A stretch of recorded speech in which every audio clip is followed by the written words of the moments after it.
ఒక గ్రామంలో ఒక శివభక్తురాలు ఉండేది. ప్రతిదినం శివుని గుడికి వెళ్ళి భక్తితో పూజలు చేస్తూ ఉండేది.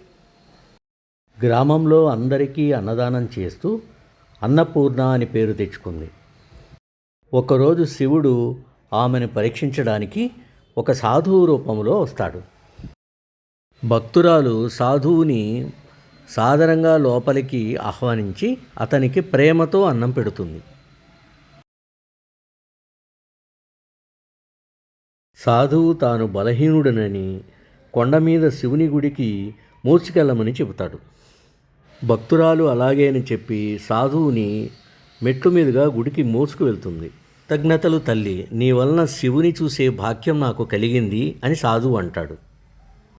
తరువాత శివుడు ప్రత్యక్షమై ఆమెకు మోక్షాన్ని కలిగిస్తాడు.